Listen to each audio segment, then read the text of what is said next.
welcome back, everyone. I know we've only got a few people in here so far, so we'll let others kind of trickle in. I'm sure people are taking breaks in between sessions and grabbing water, and that last one was riveting. I don't know how you feel about that, Marie. At first, I was like, oh my gosh, mind blown. Look at all the stuff on the page with the data.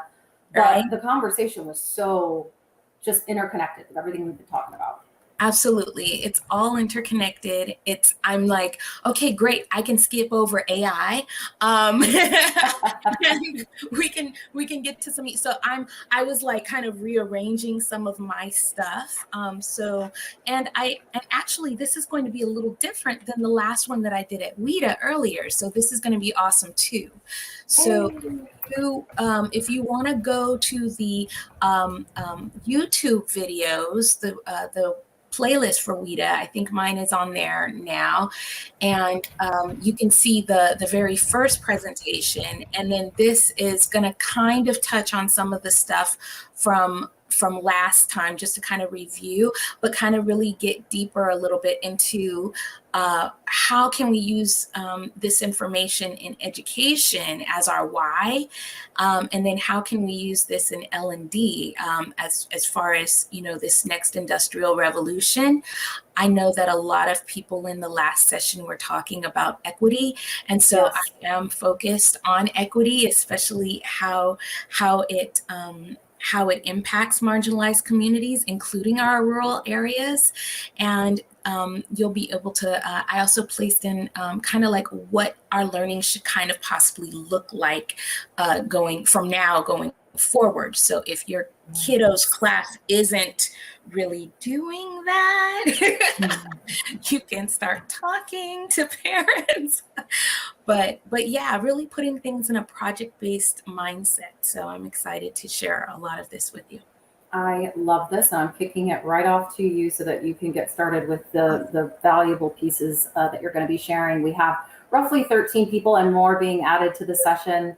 So go ahead and kick off. Marie is fabulous. For those of you who have not had the opportunity to spend time with Marie, she is just a wonderful researcher, thought partner, expert in her field, and just so incredibly passionate. And I had the privilege of coming into contact with her through Welcome into the Awesome, which that's what WIDA is what she's referring to. And she's absolutely fabulous, and said, Liz, I think she's amazing. Let's add her to our speaker list for 2.5. And here we are. And your chat yesterday about women empowerment and equity is just, everything seems to be connecting together now. And I'm so excited to hear what you have to share. So I'm going to be quiet and get off stage. No, you're amazing. And I always say this, I am so humbled to be part of this community. Really, I'm doing a lot of research, and I'm continuing my research. I'm actually getting my doctorate in education leadership through USC. I just passed my qualifying exam where I had to present my research to my committee.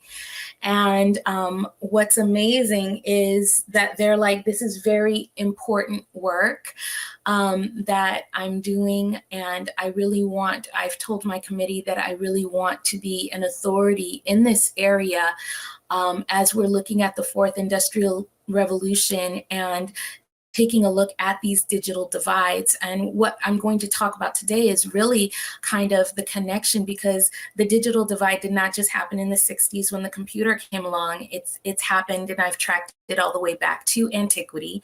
And I will talk about that in a little bit. So let's get started. The first thing that I always like to do, as always, is to just kind of pause with intention. And I want you to just kind of breathe in some positive, wonderful air. And when you breathe out, breathing out that negativity. And when we're breathing in today, with my kiddos, whenever we did mindfulness, we would do it every morning. And what we would do is we would call this Thankful Thursday. So because this is Thankful Thursday, I really want you to concentrate and focus on someone that makes you feel just absolutely wonderful inside. And think of their face, think of who they are, and think of why they're important to you in your life. And that's how you can be thankful to them. So just take a couple of more extra breaths. I will be quiet as you do this with your quiet moment, and then we'll begin.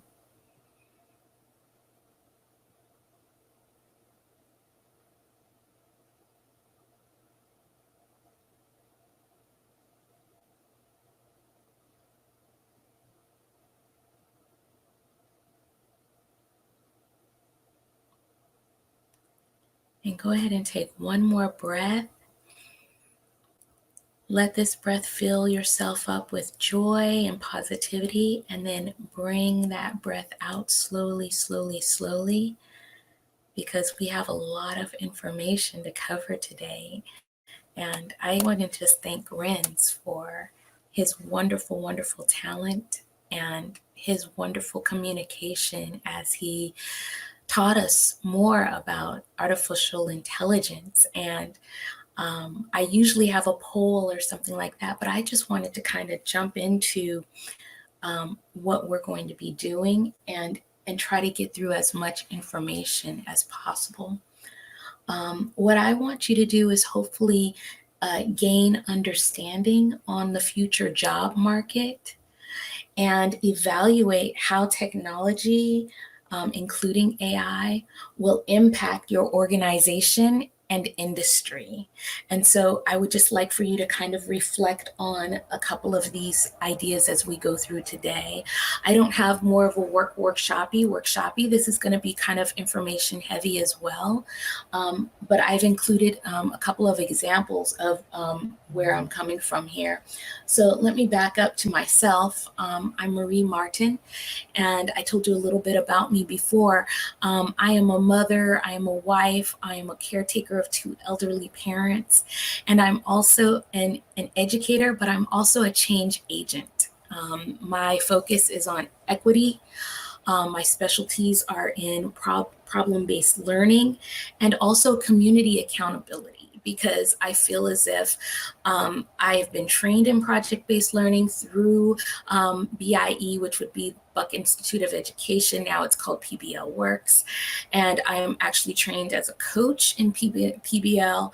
But also I implemented PBL within my schools that I worked in. I've always been a hands-on project-based learning type of teacher in the first place, but also really trying to personalize learning. And I think that's where we need to go in the future with our learners. And when I say community accountability, we have to really focus on why are we doing why am I doing community accountability and why it's so strong to me? And when you read this, I just want you to take a look at my moral purpose for a moment and how it relates. When you read this quote from Anderson, and it's called Deculturalization of Learning. I think there's the Blacks in the South, Learning from Blacks in the South. He talks about Thomas Jefferson. And this quote is kind of like a, oh my gosh moment to me.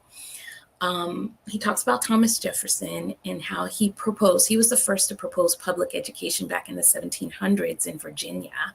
And what he wanted to do is take all the white males in Virginia, school them and educate them for 3 years, and then take the top percent of those male students and educate them publicly through public funds throughout college. And right there, especially if you're taking a look at a lot of the laws wrapped around reading and writing for African Americans and slaves at that time, or throughout our history, it's almost as if education was weaponized, right? And he believed that education was freedom. And so this right here, Anderson points out that education has been a long struggle between social systems, one of slaves and one of capitalism. And so what we have to look at, as I started looking at the school system, and if you were with me yesterday, I talked about how removing bars and removing one of the main bars that I saw that had to be, and barrier that I saw that needed to be removed was this whole idea of I started seeing a lot of systems in my classroom and also in the school system itself that created laborers out of our students and not students with entrepreneurial skills. And these are the skills that are really needed for this next coming industrial revolution. So as I'm looking at this, I'm seeing my rural community that I was working with prior to last year, before I left the education system to develop my own business. I also saw just systems like, I think people have like the behavior systems within classroom to keep our students compliant and keep them from moving off the raising your hand. And through my research, what I found is that it was all a factorized model of learning. And there are two books that I have just been loving the past 5 months, I would say, which would be The Search for Deeper Learning by Meta Fine, and also Dintersmith, 2018. And both of these books are more research books, but they read very well. And what Meta Fine did was they followed students around in high schools, at schools that said that they did project-based learning, hands-on learning, inquiry-based learning. And what they found is that many times the teachers would say, well, we're just going to teach them this little bit, and then we're going to do a culminating activity that gets them to apply their knowledge.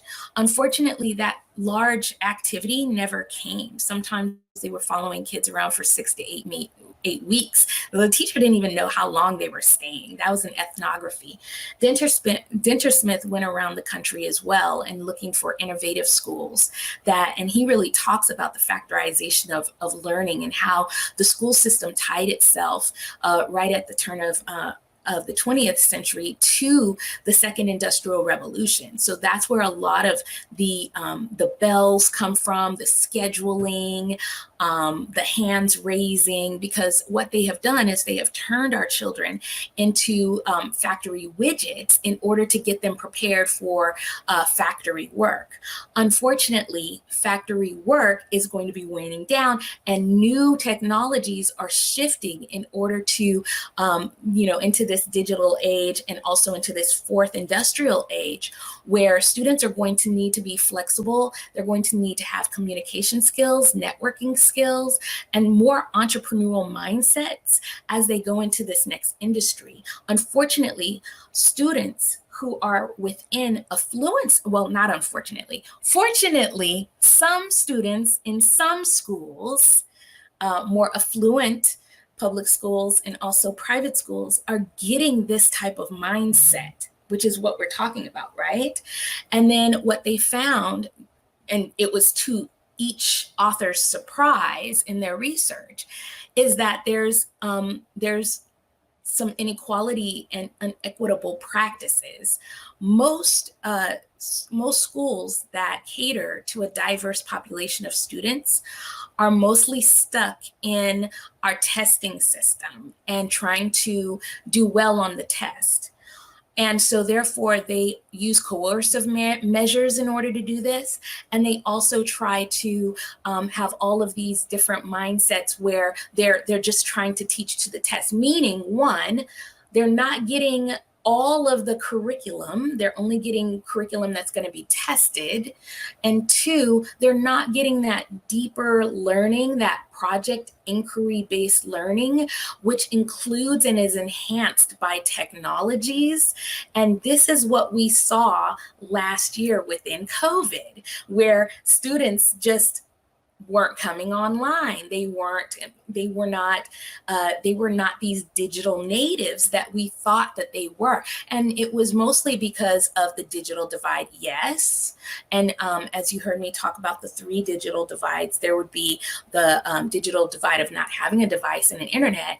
But once you have that device and internet, that's just a Band-Aid, because the next level of the digital divide, the second digital divide, is the actual consumer, the consumables that go along with all of these wonderful gadgets, and the software that has to be renewed every year, which a lot of districts didn't like really spending a lot of their money on too, especially districts that are cash strapped. Another thing is the third divide, which is the teacher. And so what we saw last year was we've seen some great teachers, and thank you, teachers. Okay, we love you.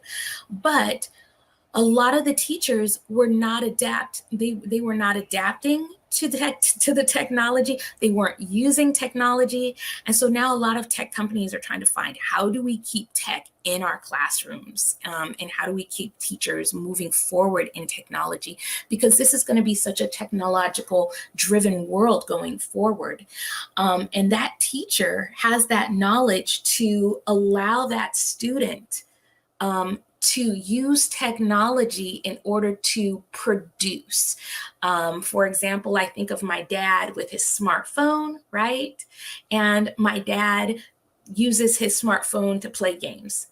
He's not going to use his smartphone to find the vaccine. He found the vaccine because he stood at he directly went to his doctor's office and said, I need the vaccine. And so we have to really take a look at that type of inequities. These are the real inequities that are happening.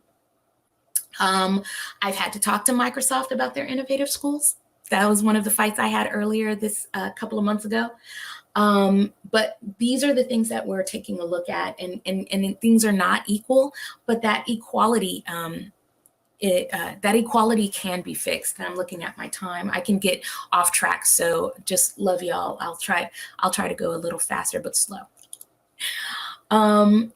I wanted to really kind of show you guys, because I was part of a PBL festival, and I know I'm focusing on little kiddos right now, but these are the things, these are the kids that technically should be coming up the pipeline into industry within the next 10 years, right? And so I like to focus a lot of my projects around creating a space for our kiddos from kindergarten to 12th grade to really get into these mindsets as early as possible.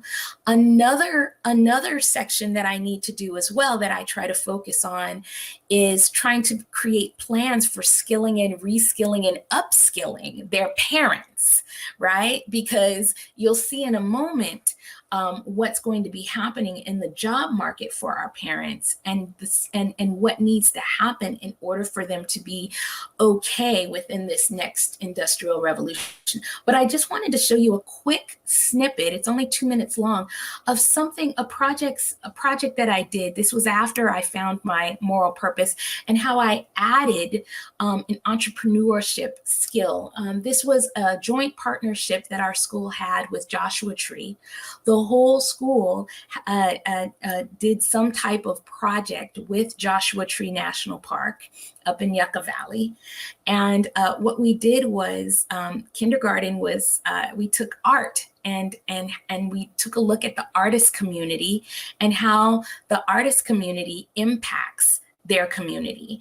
And at the end of this, what you'll see is how you'll see how I tied everything into all of their science, math, art, language. We read books. So we made a book and we were published authors. But also at the end, I also asked the kiddos, hey, how do you make money off of art? And they said, get a job. And I said, but you did the job already. And so what we did was I found a kid-friendly website that to where they could put their art on various articles, clothing, books, their digital devices, and their parents could pay for that, and they would make money for their classroom that way. It was arts. I think Artopia or Kidtopia or something like this. But just to take a look at what it looks like.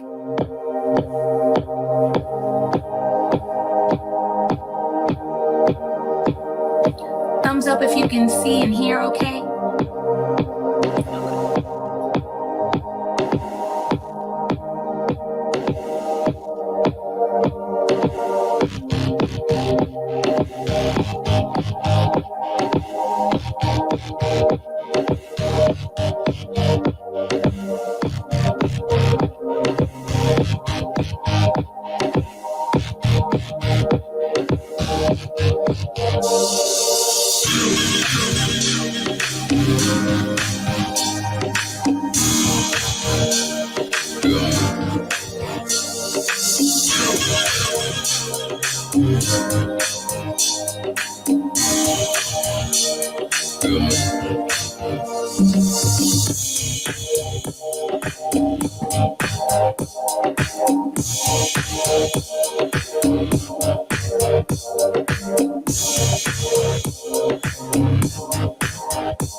All right. So there were many things that you saw in that project. It wasn't just, okay, we're going to do now a lot of teachers, they do, okay, now it's project-based learning time. No, the project-based learning was embedded throughout their curriculum. As you saw, we were creating their sight words, we were learning their sight words, they were writing their sight words, they did many different projects. But they also were content creators. They were not just consumers of technology. They learned how to use cameras, they learned how to use digital cameras, they were taking their iPads out and placing their little stuffed animals. They learned about animals, which was science, and also landscaping.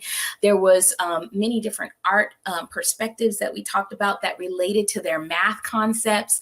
Everything was embedded within the learning. And I think you need to really take a look at our trainings as L&D and instructional designers, and how are we really embedding what they're supposed to be learning, our participants. What are they supposed to be learning, and embed it within the learning process? Maybe have them go back out and try it out within their position, and then come back to us and for a little bit more information.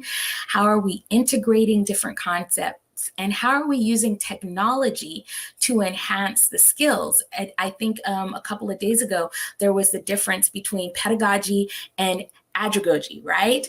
And adults are andragogy, but now we are bringing this andragogy scaffolded and with the teacher's help to our little ones, so that they can have this different mindset, this flexible mindset where they can really drive their learning and look at their interests. Maybe kiddos aren't interested in this particular part, so they can, take lead in other areas of their project. So I just wanted to kind of give that as an example for what I did at kindergarten. And so if these kindergarten kiddos can do that, guess what? Oopsie.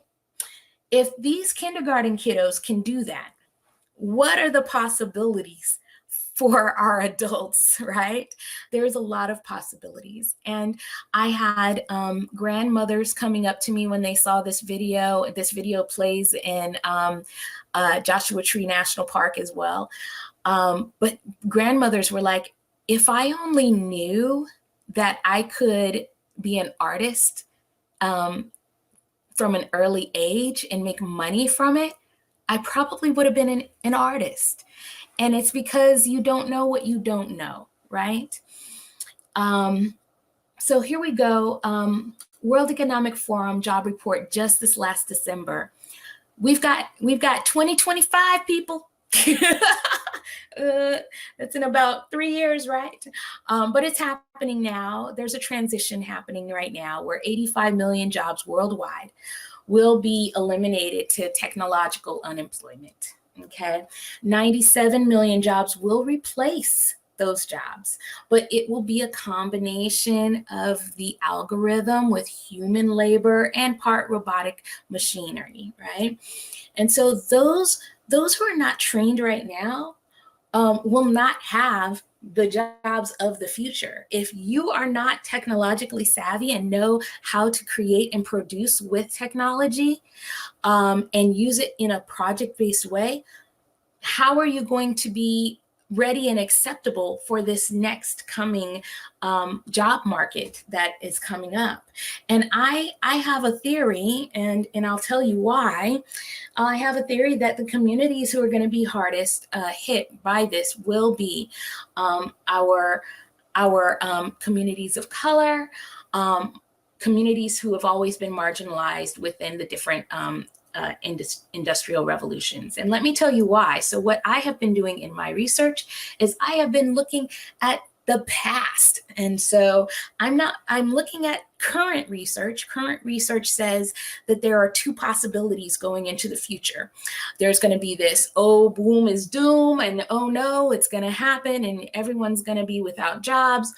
And then there's going to be a utopian type of a new industries with wonderful products to offer people, and that will make our lives easier. As a matter of fact, if we're not working, guess what? It's going to be okay, because we will have wonderful extra time for ourselves in order to create more and to be more artistic and just have a wonderful life. And I say, okay, I agree. I think that AI, and I think that our next industrial revolution, and all of these new ideas are going to be just great. And I think we should keep abreast of all of these and how these impact our industries, definitely. But if we look at past industrial revolutions, what I've noticed and what I have tracked is how the past industrial revolutions have impacted people of color, specifically Black people. All right, and when we go there, what happens? I thought that I was going to start at the factorization of school back in Industry 2.0 within my dissertation, but I did find one book that discussed the logic behind slavery. And I was like, I'm not going to go there. I'm just going to start at factorization. And what I found was this book questioned, why was it that the world in general moved along in math, science, and moved along in philosophy and civilization and all of these things, but they didn't move as quickly in mechanical engineering. And the reason was because of slavery, back to antiquity. And this whole notion of the mechanicalization of a human, right, carried over to slavery within the United States. We are an extension of the master's hand. Slave was an extension of the master himself. And it was the slave who actually built and had the technology in their minds to create the rice crops, right? Even the first industrial revolution as it happened in the UK first actually didn't happen here until the cotton gin. Who invented the cotton gin? It was actually Eli Whitney's slave. And what we found was that there were laws in place that had to deal with reading and writing. Also, there were laws in place with the patent system, and the patent system specifically made it very difficult. You had to turn in the very difficult technical drawings and writing, etc. But then there was also a law saying that slaves could not have patents. So if you were owned, you could not have a patent as well. And so therefore there is this, I call it the extraction, and also Trotter and I can't remember my guy's name, but we'll go with Trotter for now. Trotter talks about the extraction of technology from slaves, and then the separation of slaves from technology. And this is a huge deal because a lot of times the technological world is like, oh, we're just so absolved. We don't have anything. It all happened, with the first computer. And it didn't. It actually happened in the first industrial revolution. It's gone back all the way to antiquity, and the second industrial revolution only enhanced the inconsistencies and this divide, because as work was made easier for other people within our country, okay, and other social economically gains and XYZ. What they have found is that with the second industrial revolution, for African Americans, it either gave African Americans more work, it gave African Americans dangerous work, or it gave African Americans no work at all. And there are only just a handful of technological historians that have actually studied the impact of technology on African American. So why do I mention this? Well, I mention this because there's a deficit mindset from teachers that transfers to their students as it comes to, oh, they're not technologically inclined. Or if a STEM teacher, and you can see all of the studies here where STEM teachers are more inclined to have a deficit thinking model towards African American students and students of color in general. So we have to really take a look at who is when we take a look at bias, we have to take a look at the bias in our deficit thinking of why do we think this particular student or participant or whatever, why do we think that they cannot do what we need them to do? And we have to, check that bias within our own minds. And I do want to give a chance for questions, but I'm going to talk a little bit about Singularity, but pretty much I'm going to skip over this if I can. What we're seeing is a doubling of technology, and it hasn't just happened within the last 60 to 70 years. It's actually happened throughout the lifespan of human beings. And I love Kurzweil's work because he talks about how there's been a doubling ever since the hammer was made, right? Our very first tools. And so what we're doing is he suggests that a singularity will happen where there's this emerging of human intelligence within AI technology that is also kind of combining with that robotic aspect, that machine learning, and it kind of will come together, he predicts, within the next 20 to 30 years.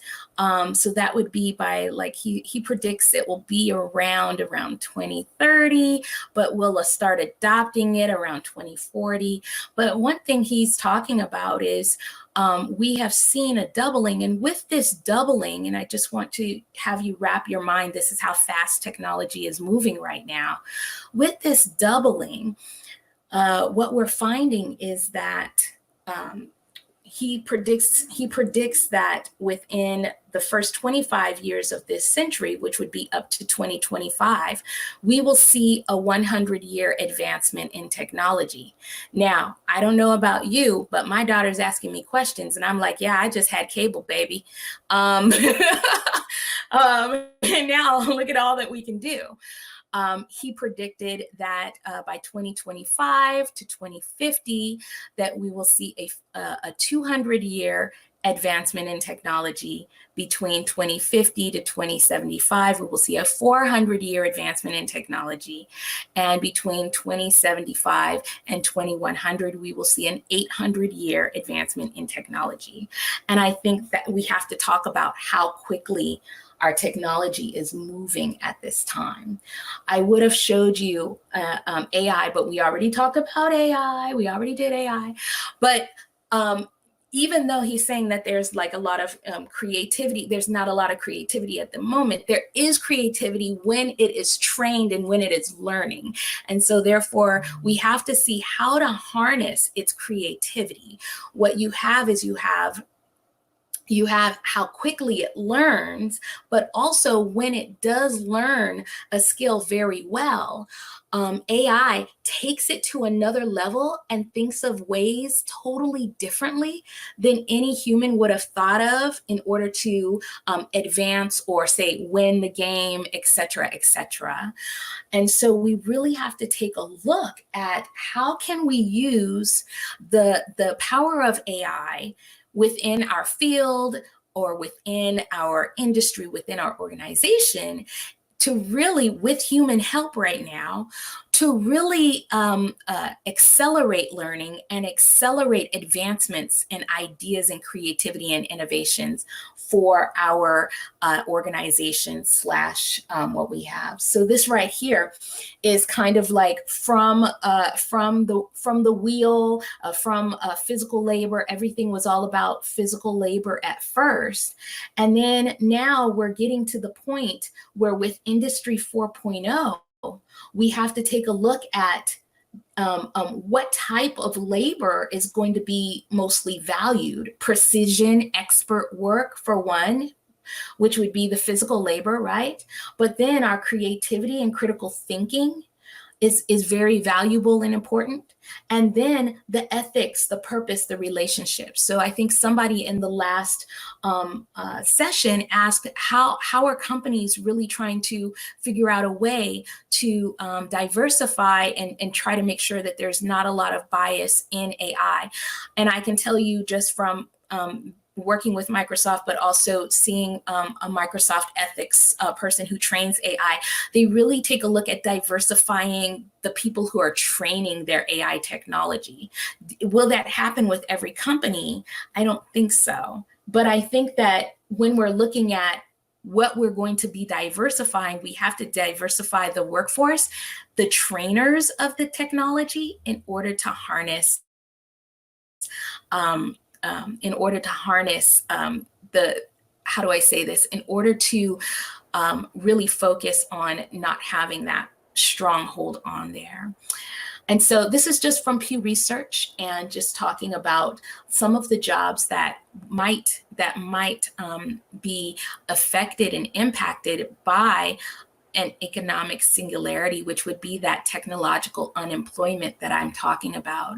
And this is one of the reasons, and I know I have 4 minutes left, huh, Tina? No problem. I just wanted to hop on and say we're still here. Awesome. And this is why we really need to focus on what is really going to happen in the future. We have certain jobs that can be represented, even though that those jobs are leaving. There are new jobs that are going to be created. And so we have to really focus on how can we get our organizations, our people, our talent into some of these new jobs that are created with the help of AI technology and with that division of labor that's going to happen, but also have our workforce organization comfortable working with technology, which I think the first slope was last year. And now it's all about learning, relearning, unlearning, and reskilling and upskilling our organizations. And these are just, this is came from a MIT article from their journal. These are just some of the different types of jobs that will be coming forward. There'll be certain jobs that require trainers, explainers, and then also sustainers. And you can kind of read this over right here. But yeah, this is pretty much it. And how am I impacting? I'm just trying to, make sure that our kiddos are really in this next idea of learning that is inquiry based and that's fun, and we can take all of the things that we're learning today and apply it to our organizations, but we can also apply it to the littles as well. So that is wonderful. Thank you so much, Marie. Oh my goodness. It's a lot, right? I feel like we could spend a full day just on this topic, and we probably should. I thought it was really striking, several of the things that you mentioned, but when you talked about that deficit mindset, and then I thought, how does the gender also play into that? Because absolutely. We tend to have a paradigm or a point of view, and it's shown in the numbers, right? That more of those engineering and kind of programmer roles are male centered, right? And they're dominated by that group as well. So that adds another dynamic and a layer where I can imagine that deficit mindset comes in for females and for minorities. Because I love the presentation yesterday that talked about how we had the riveter, in the World War II. There's a lot that happened in World War II, right? Where a lot of African Americans, women, everybody was invited to the workforce, right? But then in the 50s, they had to, okay, bye-bye, you gotta go. And there are certain systems in place that did that, right? It's not just, oh, this is just what happened. It's by design. So how do we redesign those processes? Yeah, that is our question, right? Our common thread throughout all of this.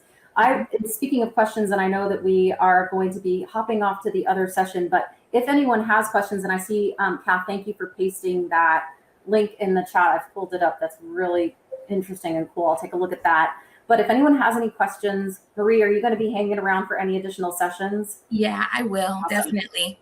Awesome. So feel free to message Marie directly. But if anyone has anything last minute, we can talk through briefly. Otherwise, wow, thank you. This has been awesome. We love having you repeatedly. So we will definitely spend more time talking through this topic together. Thank you, Marie, for sharing your passion. And I will see you all in our next session. Bye.